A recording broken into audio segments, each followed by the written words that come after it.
Okay,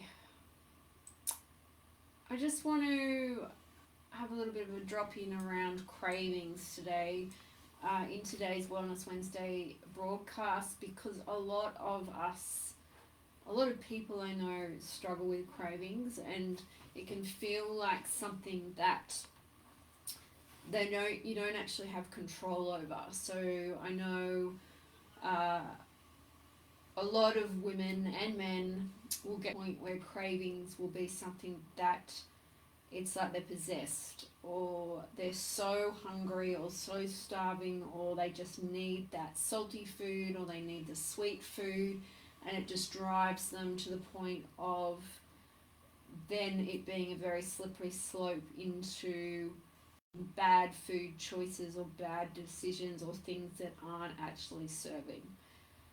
And so, yeah, I just want to make the conversation today around cravings and really give you an understanding of some of the things that can drive cravings, and some of the reasons we're getting cravings, not only from a biological point of view but also a psychological or emotional point of view. So there's two aspects to cravings.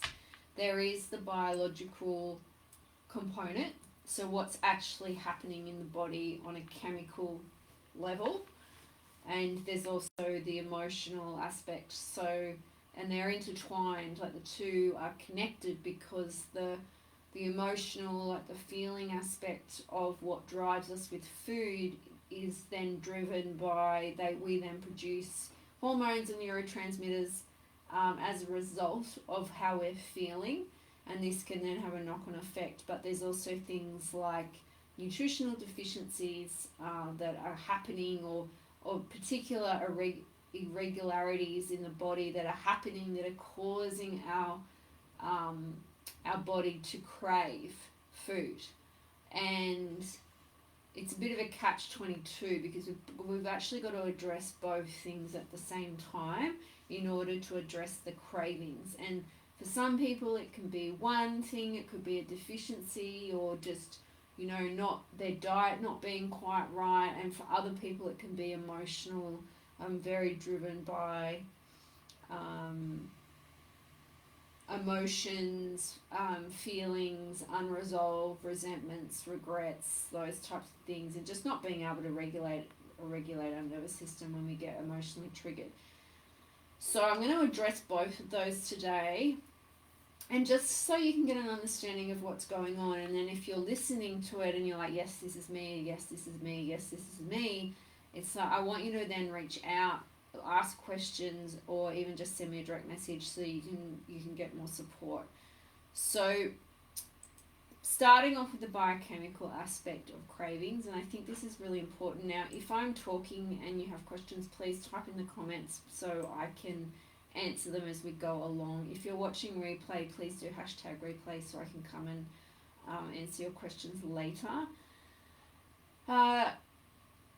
So here we go. The biochemical aspects with cravings is really interesting, because there is first of all, if we talk, it depends on what we're talking about. If we're talking about salt or sugar, there's definitely stress is definitely involved, and the biochemical drivers of stress, or the impacts that stress can have, particularly cortisol, can have on our body. But here's the big things that will drive, that can cause the biochemical imbalances. First of all, are regulated blood sugar levels, so insulin resistance. I'm talking about this a lot at the moment, anything to do with hormones, balancing your hormones, dealing with cravings, is really driven by hormonal imbalances. Insulin is a hormone. So unregulated blood sugar levels, and the way that I like to explain it is, it's a little bit like a fire. And if you think of when you've got a fire, so you've got a fire pit going and you're putting on lots of kindling, and you get lots of heat, like you get some flame, but you don't get that really hot heat that lasts a long time. So you can put kindling on, leaves and kindling and bark and whatever, and it will burn and it will look pretty for a little while, like it's a bit fancy, but then it dies off really quick and you don't have a sustainable fire. And so this is the same with blood sugar levels. It's like, think about, you can either put on kindling and have to keep topping it up throughout the day, or you can put a little bit of kindling on and then get a bit of heat and then get a log on, and you can put a log on and the log will then light and actually last all day. And this is the difference that diet can have with our energy levels, as well as our cravings, because if we're relying on the kindling to keep us going throughout the day, we're going to constantly need more, which is the food, the high sugar, the high carbohydrate food. For those quick fixes, they're not going to last us and sustain us. And so it can be a real roller coaster, and it depends on how you're starting out your day.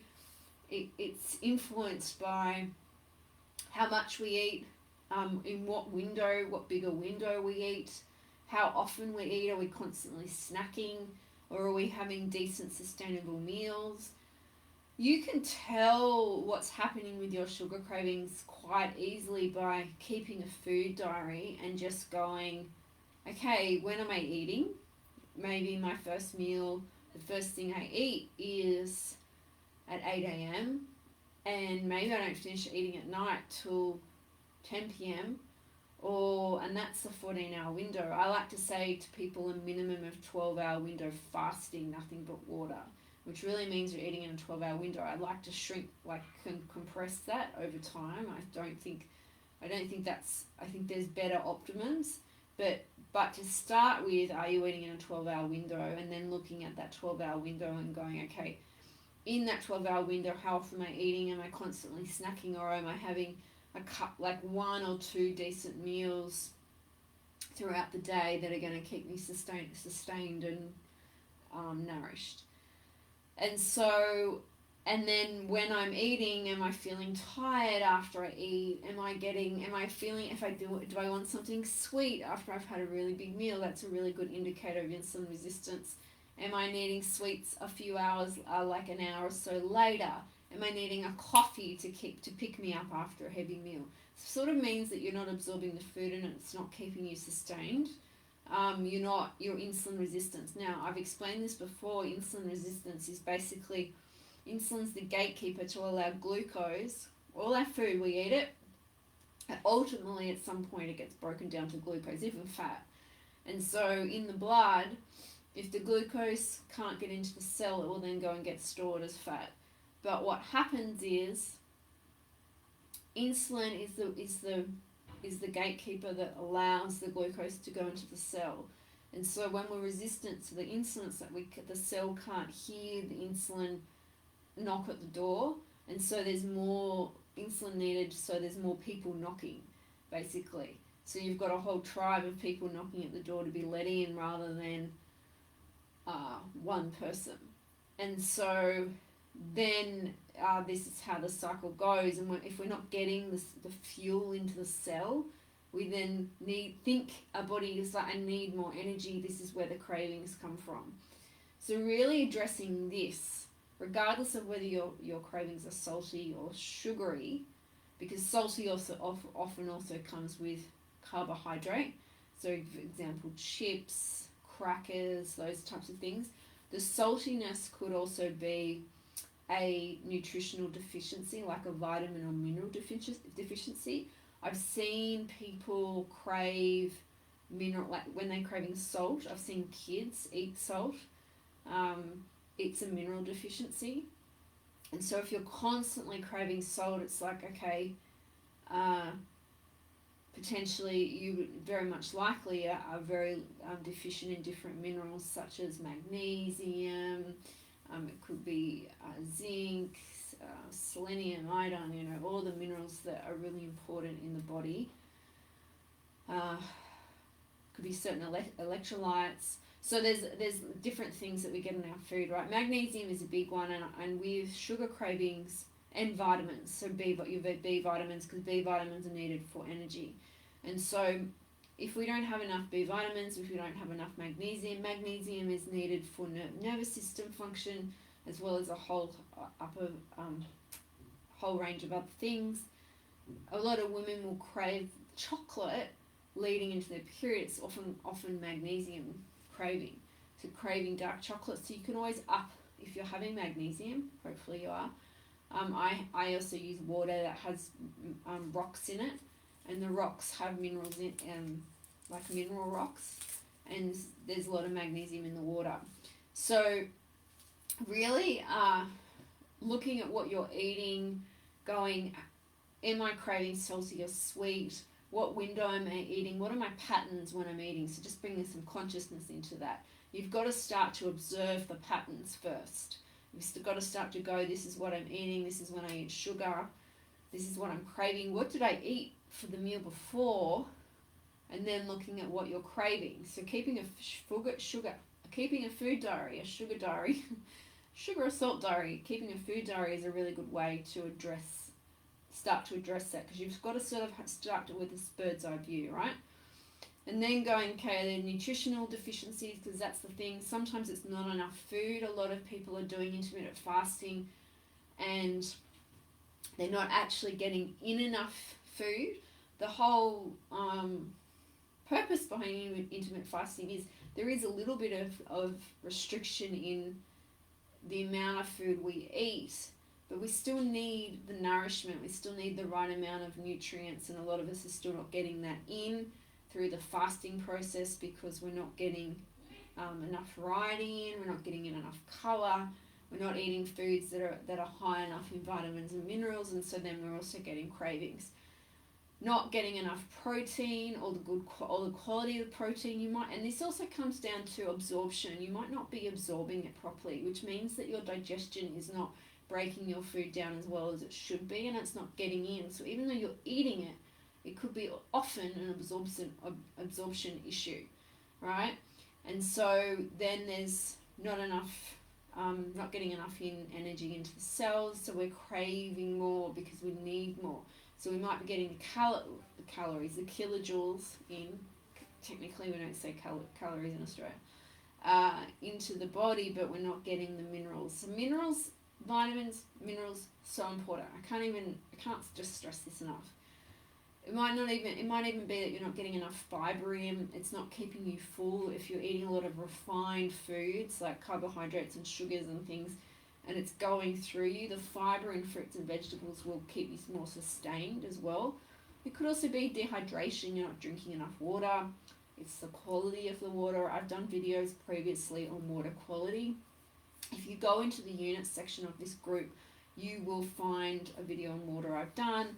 The importance of water, making sure you're drinking good quality filtered water, because if the pH of the water isn't right, if we haven't got right minerals in the water, if it's not alkaline, the water mineral, there's no minerals, we're not going to absorb it into our cell. So magnesium helps water actually go into our cell for us to retain it. So there's a whole, like, as you can see, the other thing with salt is it's a mineral deficiency, but it can also be a stress response. So the adrenals will need salt to keep going. And so sometimes when we're stressed, like some people, when they're under stress or when they get into that stress state, we're in fight or flight, some people will crave sugar for quick energy, other people won't eat at all, and other people will crave salt. And salt is an indicator to me that it's the adrenals are getting a bit overworked. You can do something like having half a teaspoon of good Himalayan rock salt or Celtic sea salt with some lemon and warm water in the morning to get the minerals in and support the adrenal glands. And so all these things, like, they work in conjunction with each other. It's never just one, but it's really looking at your diet. Are you getting in enough fruit and veg? Are you getting in enough water? Are you getting in enough vitamins and minerals? These are all the things that can really affect cravings, as well as looking at your cycle. How is your cycle? Are you craving foods leading into your cycle? Maybe there's also some deficiencies happening there. If you can get on top of that, then and sometimes this can be, I've spoken about this before, with our cycle, each phase of the cycle, we have different energy requirements, we have different needs. From ovulation through to when we get our period, our energy needs are actually higher because our temperature is higher. And the purpose of that is to hold a fertilized egg if it's been fertilized, and if there's a baby growing, in short. So the body needs to keep the uterus intact to allow that process to create the right environment for that to occur. And so that requires more energy. So in our second half of our cycle, we are naturally going to have a bit more needs, and so we need to make sure that we're fueling our body in a way that is meeting those requirements, because if we are under fueling ourselves, particularly in that half of the cycle, that's when we start to get the cravings, because we need the energy. And then we'll go and reach for the salty food, the chips, the refined carbohydrates, rather than eating the things that we're nourished. And when we're in that state and you can't think, it's not possible. So you've got to start to address it from a very much an overview, bird's eye view, rather than trying to address it while you're in it. Yeah. There's tips and tools you can use while you're in it as well. For example, having some fat can sometimes curb a craving. Sometimes brushing your teeth, going and moving your body after some exercise can also be really helpful. Intermittent fasting can also be really helpful, making sure you're drinking enough water, sipping on water, not gulping water. So things like this can be really important. Are you getting enough sleep? Sleep can affect our cravings because our energy levels are affected. It's like that feeling of being either jet lagged or hungover, a combination of both. Like that feeling is very similar. And we need more energy and quick fast energy, and we'll go looking for things when we just don't have. Our body's not rested and restored and hasn't got the capabilities to function properly. So that's the biochemical process. And then the psychological and emotional process is emotional eating. Are you a procrastinator? And are you eating to avoid feeling your feelings? Are you eating for a dopamine hit, which is that high that we get when we have a coffee, when we eat a bit of sugar? There's also a dopamine reward system happening. It binds to our receptors, and it feels good, that feel-good feeling that we get from dopamine, from like when we eat a nice food. Food is used to connect to people. It's often how we received love as a kid. We've often been rewarded. We reward ourselves with food. We soothe ourselves with food. There's a lot of different layers going on with this. And are we self-soothing rather than actually being able to go inward and actually soothe ourselves without outside resources? This is no different than going and drinking alcohol, going and smoking weed, other addictions like sex and porn addictions, drug addictions. It's all very much the same. It's like we're using something outside of us to soothe us. It's just that, food and sugar and salt and refined carbohydrates that we can use is everywhere. It's actually a lot harder to go down that path. It's a lot harder to resist when we've got these other deficiencies going on, when we don't have the emotional tools to deal with it, because it's everywhere. So how we received love as a kid, are we using eating as a distraction for feeling, and do we have the tools to regulate our nervous system, and are we breathing? For example, I'll give you one example for using the breath of making that sigh out your mouth and a big sigh out, that stimulates the vagus nerve and the connection between the brain and the vagal nerve, which is the big nerve that goes from the stomach all the way up. It calms our nervous system down. It puts us into rest and digest. So gargling will do the same thing. But that using the breath to actually calm down, because a lot of the time we're shallow breathing and we're actually in this fight or flight state, this constant state of alarm. And when we're in that emotional state of alarm, it's like we don't feel safe in our bodies. And so we've got to learn how to start to feel safe in our bodies. And this can be as simple as starting to tell ourselves that we are safe in our own bodies and using tools to do that. So taking a few deep breaths is a really good tool for that. And you can ask yourself a couple of questions. So here's a couple of questions when you are experiencing sugar craving. Am I really hungry? Or am I trying to distract myself? Am I thirsty? Or do I need water? And you might want to go and act on that and then wait 20 minutes. If I'm hungry, what does my body need, and how can I nourish my body? And if you're not hungry, if you're not thirsty, if you're, you've answered all those questions, you're like, no, I'm not hungry, I'm not really hungry, I know these things, you've got to actually be able to go inward and stop and feel your feelings, and give yourself, create some sacred space for yourself, which starts with a few deep breaths. And ask yourself the question, what's the pain I'm trying to avoid, or the void I'm trying to fill? So what am I running away from? Which is usually feeling our own feelings, feeling those feelings of shame, resentment, unworthiness, feeling not good enough, feeling like you have imposter syndrome, feeling like they're usually the main ones, right? And we run away from it because it's so uncomfortable that it's easier to go and comfort ourselves with outside things than to actually go into the discomfort of it. But here's the thing, when you go into the discomfort of those feelings, it doesn't last. You can actually go through it. This shall pass. This too shall pass.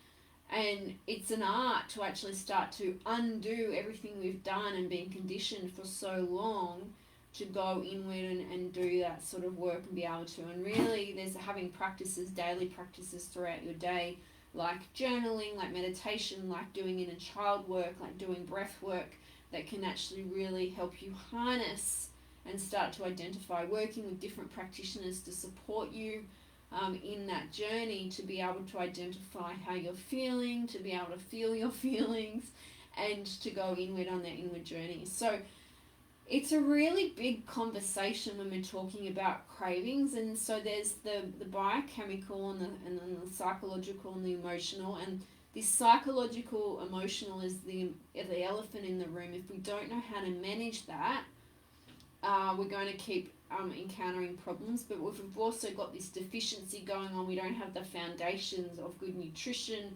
We don't have all the things our body requires to function at an optimal level, or at even a safe baseline level. We're not going to be able to function properly, and our nervous system is going to be really heightened and in alarm, to the point where it eventually gets extreme. Then there's dysfunction going on between the adrenals, between the brain, and then all the other hormones, and it turns into a big storm. So I hope that helps and gives you some insight. If you have any questions, please comment in below and I'll get back to you. And please reach out if you've got any questions, or you feel like you need more support in this, because it can be really difficult when you are experiencing cravings and you don't feel like you've got control of them, or you don't have the tools to be able to regulate yourself to actually get through it. And it could be a combination, as you've just heard, a combination of things. It can be nutritional, it can be, deficiencies, it can be, and it can also be the emotional part. So, yeah, I hope you have a beautiful day, and I will see you all soon, and let me know if you've got any questions. Ciao!